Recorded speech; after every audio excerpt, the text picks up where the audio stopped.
C'est à Jodogne, dans une ancienne ferme patiemment rénovée, que s'est installé Serge Hermance. Sa profession, artisan ferronnier. Sa spécialité, les éléments de décoration pour le jardin.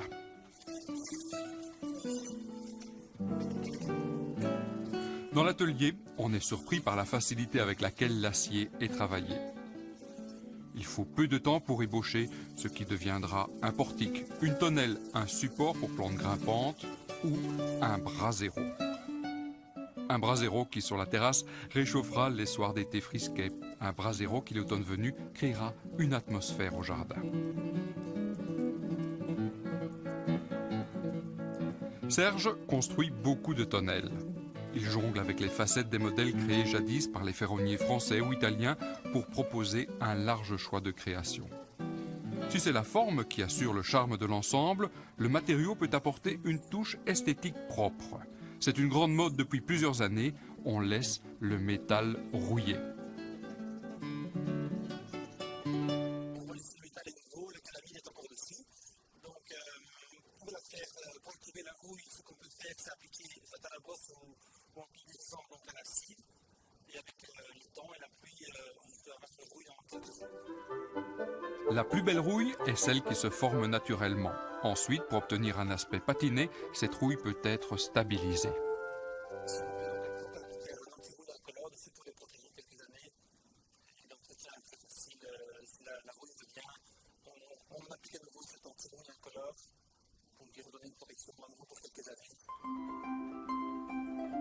Si on ne fixe pas la rouille, elle continue à s'attaquer au métal, le rongeant progressivement en profondeur.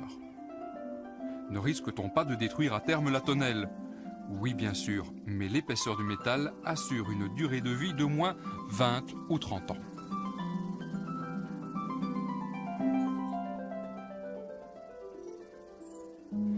Ici, le visiteur pourrait penser que la tonnelle est vraiment très mal entretenue.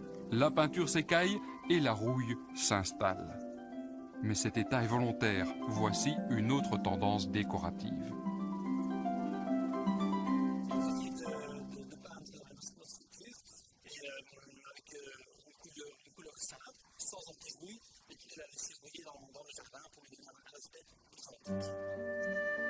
La rouille, libre ou contrôlée, est en fait la solution de facilité par rapport à un travail d'entretien fastidieux. Une structure peinte doit être poncée et repeinte régulièrement, à moins d'opter dès la construction pour une protection de fond. Il faut alors faire sabler le matériel, le faire métalliser ou le faire galvaniser, puis là-dessus appliquer une couleur, donc ça peut parfois donner des petites racines. Une tonnelle en métal est-elle chère? Pour un modèle de 3 mètres sur 3, il faut un budget de 1500 €. Mais l'acier se prête à bien des rêves en fonction des goûts du jardinier, en fonction de l'espace disponible. Les constructions peuvent prendre de l'ampleur et s'adapter à un projet précis. Mais il ne faudra pas oublier un budget pour les plantes grimpantes.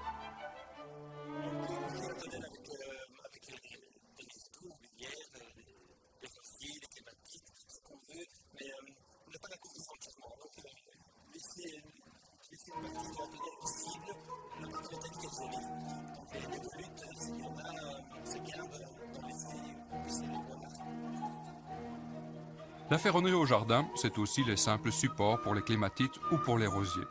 Ils ont l'avantage de passer beaucoup plus inaperçus que des constructions en bois où les montants doivent être plus larges pour offrir une résistance équivalente.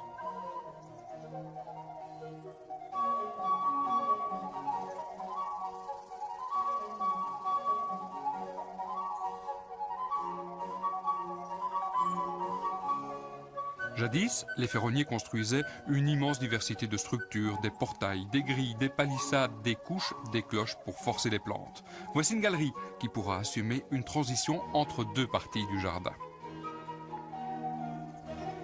L'acier peut aussi guider en hauteur des hêtres ou des charmes qui créeront une voûte de feuillage. Une structure métallique peut également guider tout en discrétion des hêtres qui réuniront leur feuillage pour créer une couronne circulaire, une belle structure pour occuper le centre d'une large pelouse.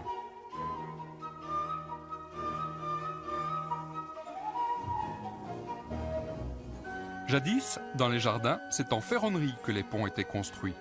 Ceux de belle taille recevaient souvent une glycine.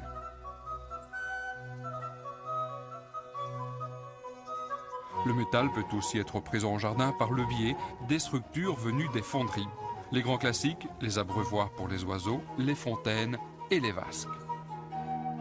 Enfin, ne pensons pas que la ferronnerie est réservée au grand jardin. Une simple étagère sur le balcon ou sur la terrasse peut à elle seule nous offrir tout le charme du mariage du métal et du végétal.